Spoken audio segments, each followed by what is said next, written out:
So, I mean, I gotta work on a Thursday now. Yeah, dude, you gotta work.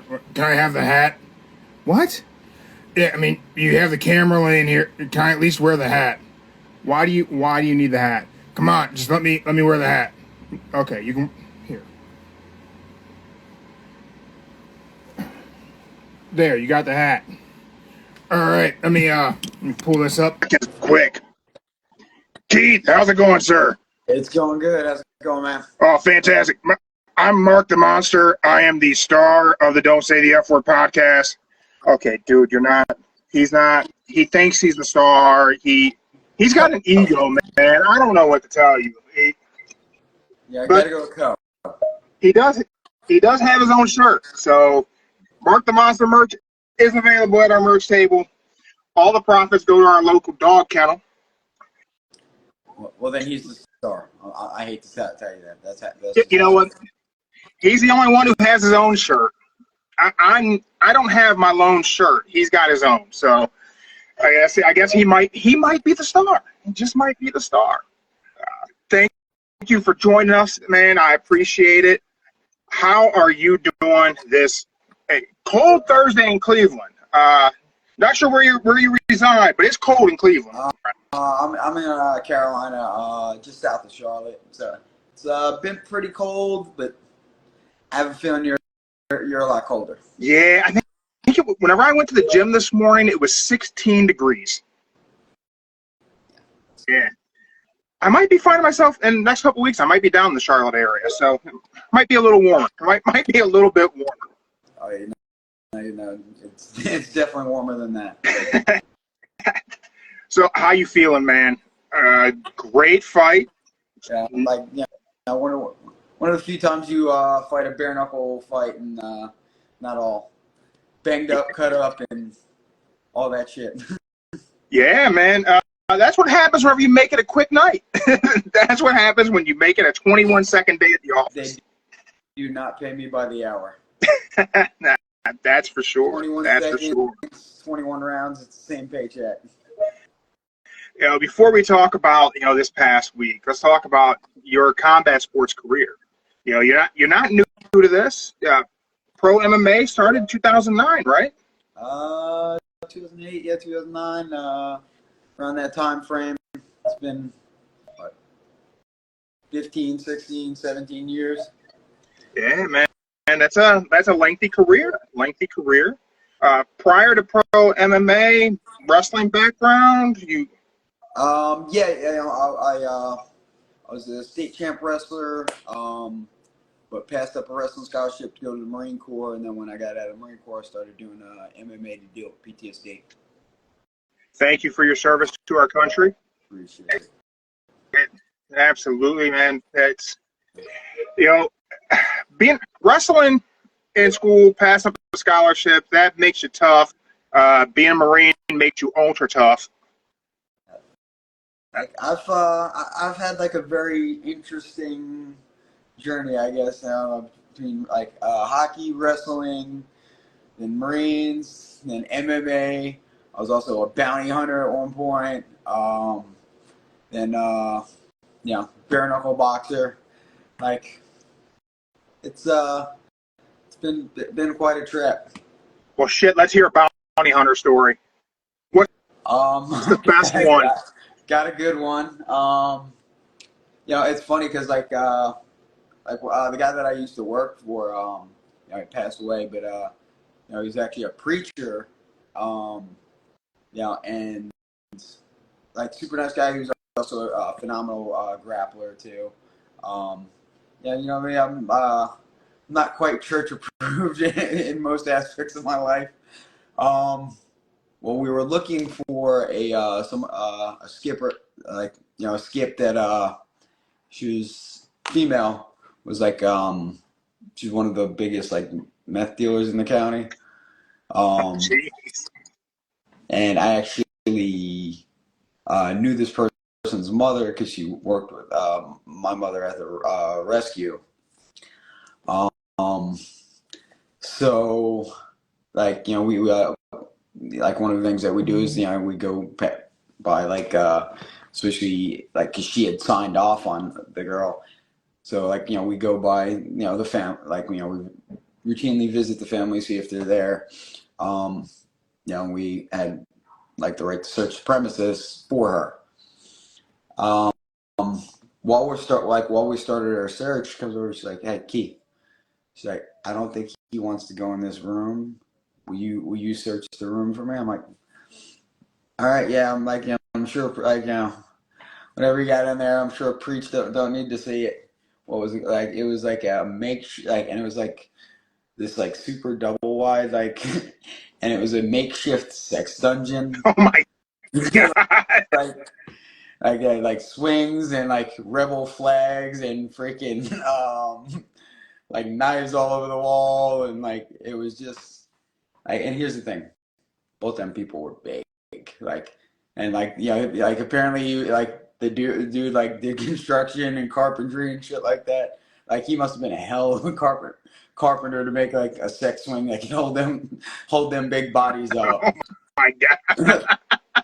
Like we get back to the car. He's like, "Oh, like, what was in the room?" I'm like, "You don't need to know, freak. You don't need to know. Like, it will haunt your fucking dreams." Man, some good enough anchors on some eye bolts. You can support some weight. Apparently, Throw some Loctite in there. You're good to go. fucking, like, I guess that's the only thing not busting a nut in that house. Oh man, you mentioned your parents' rescue. So part of this live podcast on Instagram, we do have a live fundraiser going, raising some money for Richardson Rescue. We talked a little bit. You said your parents have been running a rescue for like 20 years. Yeah. Up until a couple of years ago, I lost my father. But my mom had started the rescue like a long time ago, and then they've been doing it for over 20 years. Like, ever since I was in high school. My parents been into animal rescue and stuff like that. It's actually where I got my dog. What kind of dog you got? He's a little, like, he's part uh, Dotson. We don't know what else he's mixed with, because there was kind of like a gangbang type of situation in the kennel that he came from, or something like that. Like, so like anybody could have got it. Like his mom was explorative. So he's all-American kennel mutt. Yep, best kind of dog. And a rescue dog is a loyal dog. You take them from a bad place and give them a great home and a great family. They will be your companion forever. Yeah, like I got him when he was like when he was just able to like leave his mom. I had him as a puppy at the rescue, but he spends a lot. Like every time I got to go out of town for fights and stuff like that, I take him to the rescue and stuff like that, just so he sees how good he has it when I come Just to home. remind you. He's a lot sweeter when I come home, and like, he's been getting humped at the rescue all day. Gotta take him back, let him know where he came from so he doesn't want to go back. That's It's my own little like scared straight program. that way he doesn't chew up on any of your training gear and keeps your shoes intact. He's learned. That's funny. So combat sports career started 2008, 2009 for you. You made your rounds through MMA, some time in Bellator. Uh, Early 2023, you made your debut in BKFC? Yeah, it was January of 2023. Like when I fought Justin Scoggins, which is like, one of the, like, and not even like, was one of the toughest fights of my career for many reasons. One, like, like if you ever seen the fight, it was fight of the, like, it was fight of the year. Yeah. And it was also, I fought that fight about a week and a half after I lost my father. Oh, that's rough. man. So like it was like it was kind of like an opportunity to get all of that out of my system.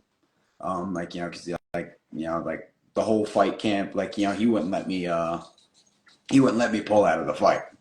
So the whole fight camp, like I was taking care of him and going from the gym to my parents' house, sleeping at my parents' house, back to the gym. Like so like when we fought, like we just beat the shit out of each other. Yeah, I mean, like our faces were a mess. and you got that unanimous decision. Yeah, but I definitely fucking earned that one. Yeah, I'm not sure there was anyone who hasn't seen it. If you're watching the live, no pop-ups, but if you're on our YouTube, Spotify, maybe there'll be a pop-up, some highlights somewhere around my big head here from that fight. But that fight was brutal. And I wasn't aware that you'd gone through that in your personal life ahead of time. That had to be emotional. And, Yeah. Yeah. Yeah, no, I just remember like I said, like I emptied the tanks, and then like I just remember like just bawling after the fight. Like me and him were getting stitched up, and he's like we're sitting there hugging each other, because he knew all about it and stuff like that. And I've known him and his father for a long time, so it was just like and that, like that's the weird thing about combat sports in general, like we can beat on each other like we're trying to kill each other, and at the end we're gonna sit there and hug it out, and we've talked plenty since that fight, and it's just like I got nothing but respect for him and his family. Yeah, man, I did combat sports for about a decade or so in my 20s. And, man, some of the people I've hit the hardest are some of my dearest friends. And it's a weird thing. It's a weird bond that you can have with somebody. And so, man, you got that BKFC debut and came at an emotional time in life. How did you feel whenever you got stitched up, you were healed up, emotionally healed a little bit, looking back on bare knuckle fighting? That whole year, I was just I just threw myself in it wholeheartedly. I went from freaking debut to champ, fought 4 times that year in 10 months.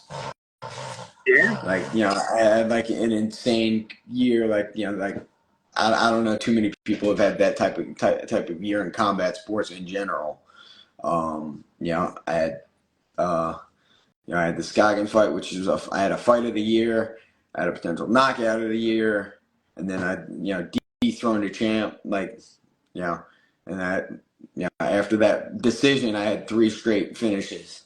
Yeah, man. And to finish Reggie to take the title. And, that was a great fight, too. And to have a second round TKO, right? Yep. Second.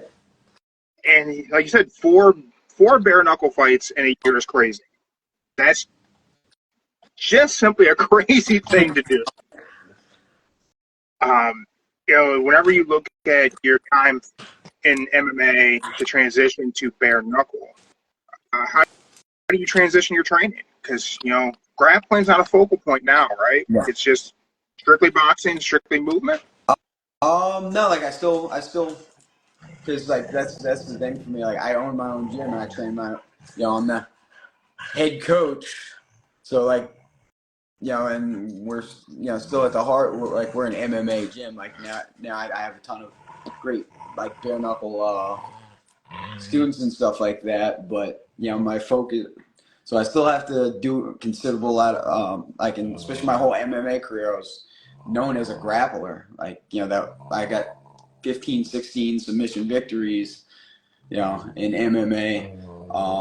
So I still got to do a considerable amount of grappling and stuff grappling, wrestling. It's funny because when I started striking and boxing were my worst skill sets. But I poured myself into it, and it just shows how hard I train and the discipline I have. Shut up. Now he wants to be the star of the show. Yeah. There you go. There we go. But yeah, so like I forgot what I was saying. Striking was your worst thing, but you're still grappling. You're able to build up that striking. Yeah, like yeah, now it is a lot easier on the body, like that I don't have to grapple and wrestle as much, like that like, you know, my especially like, you know, because I'll tone it down a little bit when I'm like, when I've got a fight coming up and stuff like that, because like it's the wrestling and the grappling that freaking really put the wear and tear on your body. So the camps are 10 times easier. Just the fights are like, you know, the fights can be brutal. Yeah, man, a lot easier to get cut. A lot, lot more opportunity to damage your hands. No gloves on. Yeah. I think that's one of the things that I think people who maybe aren't too familiar with bare knuckle don't understand, that the strategy's got to change for a lot of you guys. And you're talking to Redneck Mundell, he talks about it's a lot more focusing on trying to kill the body. You know, you don't want to punch a guy in his forehead too many times. You don't want to break your hand and then, you know, you can't continue the fight. So, you know, that's a different approach, where MMA, you at least have some protection there. You have those 4-ounces on. The gloves, like in MMA, aren't for the guy freaking getting hit. They're for the guy that's punching, so you can punch harder and like not tear your knuckles up and stuff like that. Like, you know, that's why like knuckle conditioning is important. But you know, it's like with bare knuckle, like everything hurts. It hurts to hit them and it hurts to get hit. Like that's why you see a lot of guys like quit, kind of like, you know, like you can tell like they can get up if they really wanted to, but they've just had enough. Like you see that a lot more in bare knuckle. Yeah, especially in some of those earlier bare knuckle events, you'd see a lot of guys maybe came in maybe with a little bit of a boxing background, maybe some golden gloves, and they're used to. This isn't a knock, so please don't tag me in there. I'm not knocking boxers, but maybe having pillows is a lot different than thumping up with knuckles and getting thumped with some knuckles. It's a different. Yeah, like and it's just a different like grind, and it's different than what they're used to. Like, you know, like, you know, wrestlers and like wrestlers and MMA fighters, like, you know, they're used to like eating these. They're used to like, you know, freaking like they're used to a different level of violence, like, you know, where it's not nearly as the science is not nearly as sweet. So like, you know, it takes a certain type of boxer to transition and do well. Like especially like, you know, especially early on, like that's why you saw a lot of them struggle when a lot of the MMA fighters were doing good. It's not that they don't have the technical aptitude for it. It's just like, you know, you've heard plenty like, you know, it's bare knuckles for the dogs. You know what, man? It really is. Like, it's one of the things that I think's helped the sport explode is that we talk MMA, we talk boxing. There's a lot of guys who the fight is to not lose, not necessarily fighting to win, but hey, let's not lose. Let's point this out. Let's, you know, maybe the third round we're gonna shoot that strong double and we're gonna hold him against the cage and we're gonna park for 5 minutes. And that's part of that sport. Bare knuckle, you guys are going out there and it's to win, because let's face it, nobody wants to go into overtime getting hit bare knuckle. Like nobody wants to go to that unanimous decision like you got to. Like you want to make it short work. You want to get it done and over with. Because it's not yeah. We got comments coming in. Flying Hawk 2, thank you for joining us. Bare knuckle is not for the weak. It is not for the weak. Yeah, and like then you also got to worry about cuts and stuff like that. Like, you know, you can't risk the fight going long and then you get cut, and like, you know, because that can end the fight right there, even if you're winning. Like, you know, like when Perry and Alvarez fought, like, you know, it got stopped due to a cut. Eddie Alvarez was winning the fight. Yeah. You know, that's part of the game plan. Like, you know, you got to be like, your body's got to hold up. Yeah, I mean, one of the things that we're seeing more and more in bare knuckle is guys getting hit dead in the eyeball and not being able to see, not being able to continue. There's a lot of added risk, not just because you're getting hit with bare knuckle, you're getting cut up. There's a lot of other elements that a novice fan may not be aware that can really put a fighter in harm's way. That's a little different from boxing and MMA, where that the glove gives you a bigger surface area, less likely that a knuckle is going to catch you dead in your eyeball. Yeah, no, I had some issues with my eye after the Scoggins fight. You know, like generally, like like a lot of the reports have said, like bare knuckle's a little bit safer, at least I think, in regards to the brain. And like I said, like it's brutal, but a lot of that stuff heals pretty quickly. Like it's a lot of superficial stuff where like cuts, bruises, scraping. Like you look like Sloth from the Goonies after the fight. But like once the swelling goes down and the cuts heal, like generally it like it where like there's been some MMA fights and stuff like that where my legs were fucking messed up and but like the eye is a worry, like my pupils don't dilate the same anymore. Really? I've got one like the doctor's always messing with me every time he sees me now. Like he's like, look at this guy, like it's on drugs. Like he's like, I got one one like dilates a lot bigger and one's a lot smaller. So like if I get pulled over by the cops, I'm in. You gotta explain it. Yeah, I'm like, no, I'm not on drugs. I'm just like I just fight. I just been punched in the eye a couple times. Or get out of the car. Yeah, they're not buying that story. You touched on bare knuckle being a little bit, safer on the brain, and regular fans of our show, my co-host, we joke a lot about the number of concussions that I've had, and my combat sports was all gloved sports, and it was all some amateur stuff, some shoot fighting, branded events where it was shin guards and things like that. But I think some of the worst damage my brain took was times where I got rocked by a dude wearing boxing gloves, and I didn't lose consciousness. I just bit down on my mouthpiece, and we just kept going. Yeah. And I think in bare knuckle, you're not able to hit nearly as hard because you're not. If you've ever had your hands wrapped, any of those fans out there if you've ever had your hands wrapped by someone who knows how to wrap hands for boxing, MMA, or kickboxing, it's a whole different thing than throwing a TKO wrap around your hand and hitting a heavy back. If someone knows what they're doing, first time I had someone who knew how to wrap my hands, I felt like I could punch through concrete. Like it was like I had a cast. Like, oh, this is going to be great because I'm going to punch a hole through this guy. Yeah. And I think that gives you the ability to really damage someone's brain a lot more. And a lot of us, we're too tough for our own good. We'll bite down that mouthpiece and keep taking some brain trauma until the brain tells us to stop. Yeah, I think bare knuckle, it's a lot safer for the brain. Like that's what, that's what we've been hearing. Like, and I think there are fighters that they know how to punch bare knuckle to where they've made the transition and stuff like that. Maybe one I think I hit even harder with bare knuckles at this point because I just throw it when I choose to throw, I'm throwing with a lot of force. I'm not trying to when I condition my knuckles pretty heavily. And I'm not looking to reserve my knuckles. So when I'm throwing full power punches.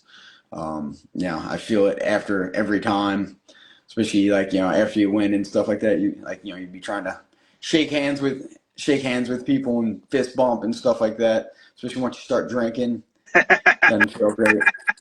Like when I'm cornering people, I spend the rest of the night keeping people from trying to shake my fighters' hands and stuff like that. But when it's me, I don't have me, so I just hey, what's up? Ow. Yeah. Have you broken either hand in bare knuckle?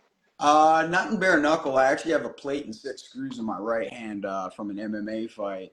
I was fighting for LFA and I broke it in the first round. Like you can literally hear it on TV because I was standing over top of him and just went. Get back to the corner. I'm like, dude, I think I broke my hand. He goes, your cardio's fine, man. I'm like, all right. I guess we're just not gonna do it. We'll deal with this after the fight. Second round, like I took the guy's back, freaking went to sink in a rear naked choke, and as soon as I grabbed my hand, I just felt crunch. I was like, no, all right, this one's going to a decision. Like I threw it the rest of the fight, won the fight, but it was fucking brutal. Like it was, if it wasn't for the wraps, it would have been poking through the skin. Oh my God, that's rough. You know, with that injury, and you talk about how you transition, looking to focus on hitting with a lot more power when possible and bare knuckle. Have you had to kind of change a little bit of your approach to your striking? I try to think of if I were to compete in bare knuckle, I'd really want to. MMA, I could get away with. My left hook was always real loopy, and I was rarely ever catching with my first two knuckles. If it was just a big loopy, I got big hands. I could throw it. I might catch it's gonna be a good shot. And I think bare knuckle, I feel like I would try to stay a lot tighter. I would try to maybe do my best to never land on the last two knuckles because that's how you get that boxer break.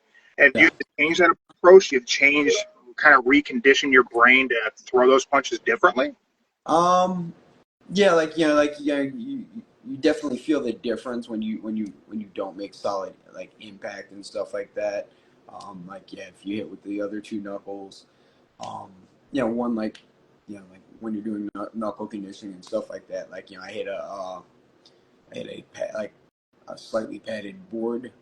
So you get used to just freaking feeling how you're impacting it, and then you just, when it's right, you just replicate it until it that's just how you do. I also have like dummies that they're kind of like puppets that you can hold the head and stuff like that. Yeah. Like shaped like a skull and stuff like that. You do got to adapt it a little bit. It's a lot easier. You don't have to think as much when you're when you're punching with gloves on and stuff like that. Find out I calculate my strikes a lot more. Where not just brawling, eyes closed. You want to, when you throw, you want it to mean something, and you want it to land solid. That's why you see the intense focus when I'm walking people down, and it's just I'm looking trying to pinpoint my shot, it's that I think Patriot, aim small, miss small. Yeah. Kind of that philosophy. You talk about walking people down in that intensity. Now let's go to something current. Let's go to that 21-second victory from last week. Man, that bell rang, and you just marched him down. And Justin Watson was on with us on Tuesday this week. He said he felt bad that his 2-second knockout kind of overshadowed what you did later on in the night. He said what you did was just phenomenal. It was just gong and dash. Well, that was incredible. One shot, one kill.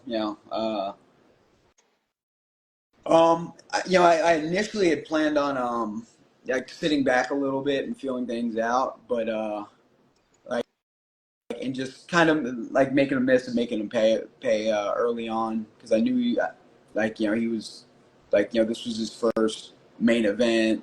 He's never fought anybody at my level. This was his opportunity. I was still the number one contender. I'm the former champ. You are still number one, man. I got the rankings today. You are still number one. So I knew he was going to be nervous, excited, but right off the bat, I could I can tell he so I plan on just feeling it out, especially because he's an explosive young kid. Tries to throw hard and stuff like that.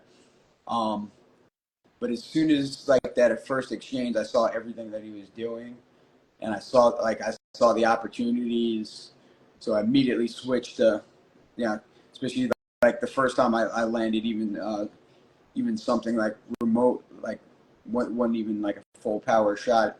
I could tell it backed him up a little bit, and he didn't like to get hit. So as soon as I saw that, I immediately switched modes. I was like, all right, walk him down, freaking time to hit this guy. Yeah. Like, and especially because he backed himself up against the ropes. One thing that you don't want to do against me is allow me to corner you off, especially with my ability to switch stances and throw power from both sides. If I get you against the ropes, like it ends like it ended. Yeah, and I had Austin Trout on a while back, and he said one of the things that caught him by surprise, Oh, I whenever love he stepped Trout. into BKFC, he said the ropes have no give. Nah. He said Yeah. he said it may as well be a wall. Oh yeah, it's like a cage panel. Like they're steel cable. Like to actually make a circular ring, like that's how they had to design it. So it's got to be stiff.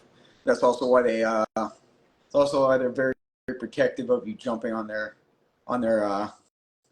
ring. Freaking like because like the link, like you can break the linkages, and then like they got to stop like the action for a while. Because if you watch when I won the title and stuff like that, they're pushing me off the fucking. I was excited. Plus that was the last fight. Like like they could have fixed it later. Like it doesn't matter. There wasn't a fight after me. But Yeah, they're very protective of the ring. understandably so. We got Chris Garcia checking us out live on Instagram. He said, respectfully, you and him could really give a fight of the night performance, and I think so. Absolutely. I don't like this one thing. I don't take that as disrespect. Like I will fight whoever they put in front of me. Like I'm always looking for a good fight. I'm always looking for a good scrap. But my main priority right now is to get my belt back.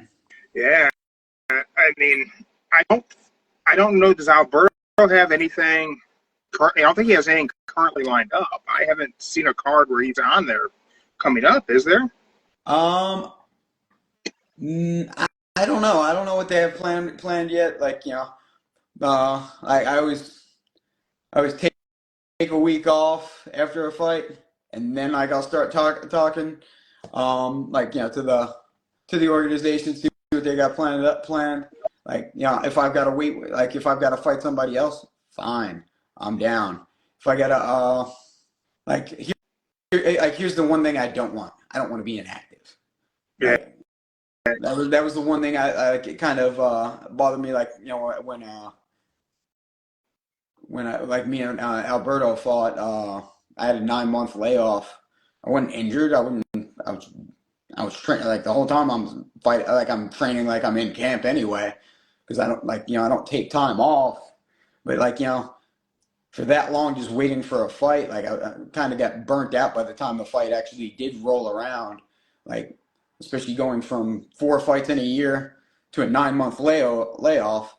Yeah. Kind of like because especially when you're on top, it's hard to stay hungry like that long, especially when you don't have anything planned.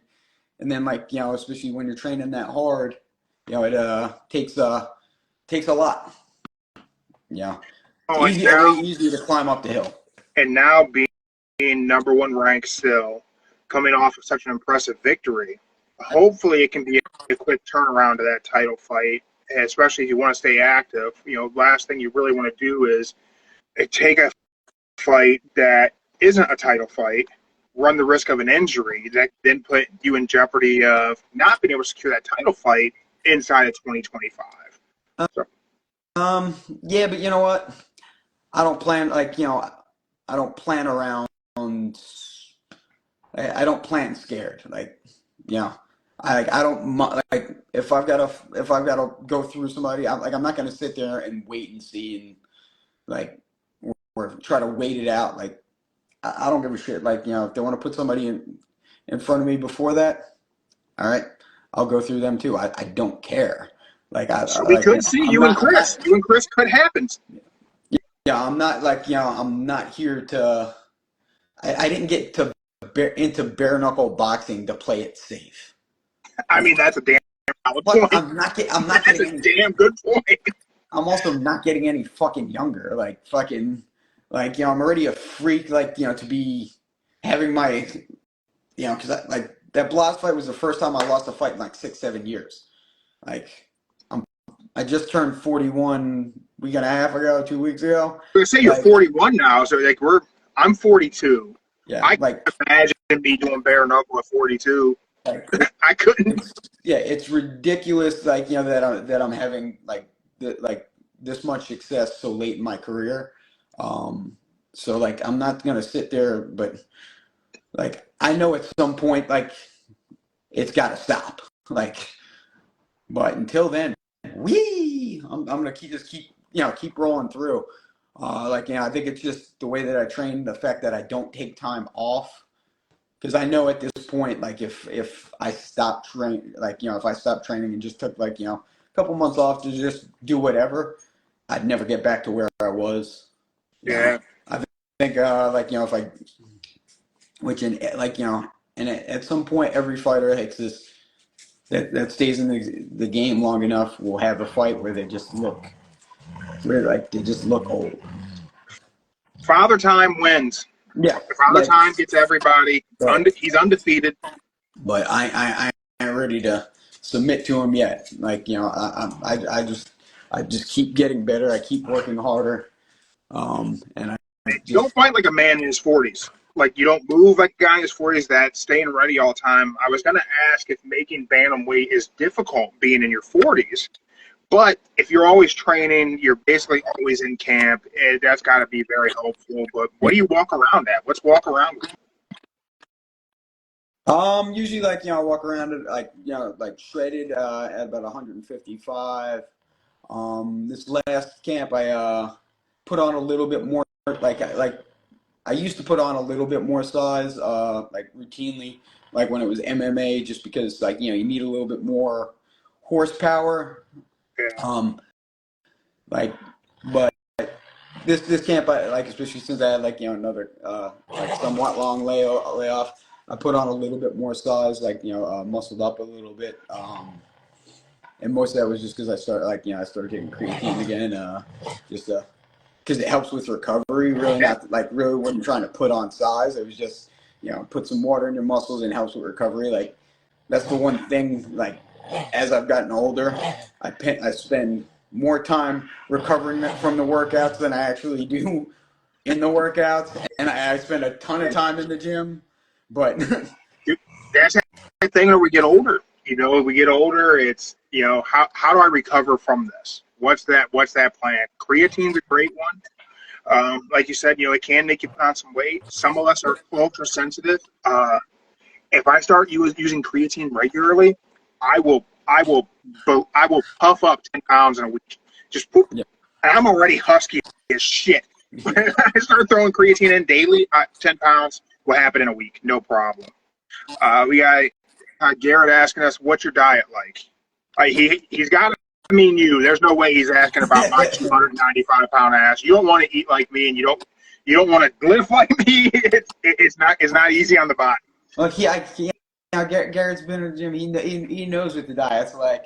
But also I work with a couple of meal prep companies. One like we actually started stocking his like he works with me and Brian Battle. Actually started keeping like selling his meals out of the gym. Wayne 3.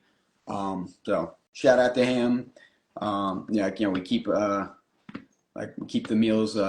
Just bought a big freezer to keep in the gym because I'm tired of dealing with my fighters fucking up their weight cuts. So I was like, all right, we're gonna keep this in house, and Dude, either you eat right or you just buy the meals from us and eat right. yeah, man, that's one of those things with fighting and whatever sport it is. It's the weight cut, that Oh, fight that's the at the hardest part of scale fighting. before the fight, man. I hated it. I hated it with a passion. I fought at 205. I should have been 185, maybe even cut a leg off and and fight at 170, but man, it was just a struggle for me. Is to be 205 was not. I teetered on eating disorder to be a guy at 205. I'm just naturally a big person, but again, man, that was a long time ago for me. I like eating. I switched from MMA to competitive strongman, where I could eat whatever the hell I wanted. a lot easier gig, and no one's punching it. Yeah.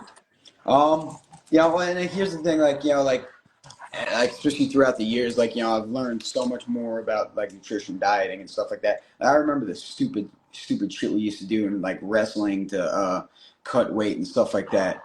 And now I know it was like completely wrong, and you make it that much harder on yourself. Like the way that I've got everything regimented now and stuff like that, it makes the weight cut weight cut's always going to be the hardest part. Like the scale is the hardest fight and the most intimidating opponent ever. But the way that I'm like doing it now, it's like I'm almost eating more during during my weight cut, just eating, like cutting the calories, like keeping my metabolism going, and just certain other tricks, I drink like 3 to 4 cups of green tea a day to keep my metabolism burning. Also helps antioxidants and freaking keeps your blood alkali. Like all this like stuff that I now know, like it just makes it a lot less miserable. The last two weeks of camp, I can get a little bitchy. Not gonna lie. I even tell my students, I'm like, all right, y'all, you guys know the deal. I'm like, I'm out here teaching class, just listen, shut the fuck up, and don't dick around, because I'm gonna get fucking bitchy. I'm definitely gonna get bitchy about it. My blood sugar's low. I've had no carbs. I'm cranky. Yeah. With the things that you've learned for cutting weight and nutrition, you talked about you guys have food prep services. Do you offer, do you write meal plans for people? Is that a service you offer people? And if so, how can fans connect with you to get that done? No, I don't do the meal preps, the meal plans myself. Especially because they've got to be tailor made for especially when I fought Reggie, I used a nutritionist and stuff like that. Help that greatly. I used Megan Murphy, great nutritionist. She did everything, but she also did certain testing and stuff like that to really make sure it was fine tuned. Especially if you're competing at a high level, you want to invest in yourself. Is the shit cheap? No, but if you want to compete at a high level, those are the sacrifices that you need to make. I don't do it. I'll help my fighters and stuff like that, and sometimes I'll even go shopping with them, because a lot of it is just don't consider a diet, just healthy lifestyle. Do I go out and eat and drink and have a good time every night? Yeah, but it's not but then I go right back to eating good, and it's just it's one night out, or one one meal where I'm just going to town and stuff like that. But other than that, when I'm just eating, I'm just keeping lifestyle changes. Instead of soda, I drink a ton of sparkling flavored water or something like that. A lot of little things like that. You can make it, when it adds up, it makes a big difference. One of the things I always recommend to people if they're trying to lose weight, and just regular people, not athletes, if you drink a lot of soda, go buy a soda stream. Yep. Just carbonate the water in your house. It's easy. It's right there. You don't even got to plug that damn thing in. You just click it in, hit the button. Yep. And then you get those little Mios and stuff like that. It's a quick, easy thing everyone can do in their life to be a little bit healthier. Yeah, there's so many little substitutions. And here's the thing: not every meal has to be phenomenal. most of what we're eating is like, I don't consider it food. I consider it fuel. Now, like, am I also a foodie? Like, yeah, like I like to hit up these like nice fancy restaurants, try new things and stuff like that. But those should be like delayed. Like, I'm big on delayed. Like any fighter needs to be a fan of delayed gratification. Yeah. Like, like I put in this work so I get this. Like I earn my treats. I earn um, Gotta like earn the cake. yep. That was a thing for me, man. I always hated tuna when I was fighting and cutting weight, and it was such a staple of my diet of just cracking open a can of tuna, draining it, and just throwing that in my mouth, and then jumping rope for an hour. Yep. And it was always like, are you ever mad at the guy you're fighting? No, but I'm mad that I had to eat tuna, so I'm gonna punch him in the face for that shit. I gotta go through all this because some guy thinks he can beat my ass. Yeah. So I'm gonna. I gotta go to his hometown, and I gotta fight him because I had to eat tuna. Yep. And that's one of the important things about like the process of cutting weight and stuff like that. It makes you ready to fight. Like you guys go through all this because some guy thinks he can whoop your ass. Like it kind of gets you in that mindset. Like it is a very important part. Like because like I'm usually a nice, happy, lovable guy, but once that weight cut starts kicking in, I'm ready to fucking commit murder. Now you're ready to fight. Well, that's looking ahead at 2025. I know you said you'll fight whoever David Feldman and Nate Shook put in front of you. You're down to go. But if I gave you the pencil and I let you book your 2025, who is next opponent for you, and then who is the opponent that follows? Who is the opponent that what? Who is the next opponent after that? Your first opponent, 2025. Who do you want? I'm going to assume it's Alberto. But then after that, you go through Alberto, you get that belt back. Who would you like to defend that title against first? Yeah, that you would assume correctly. That's on my to-do list. That's the first name that pops up. And it's one of those things like I don't think there's not a lot. I don't think there's a lot of people that want to fight either one of us. So you might as well just fucking put us together. Yeah.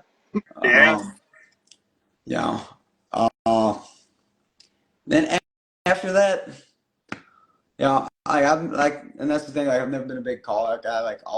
The only person that I've ever called out is because they have the strap around their waist. Honestly, I'd be excited to see who wants to step up and try to take it from me when I get it back. Don't really care.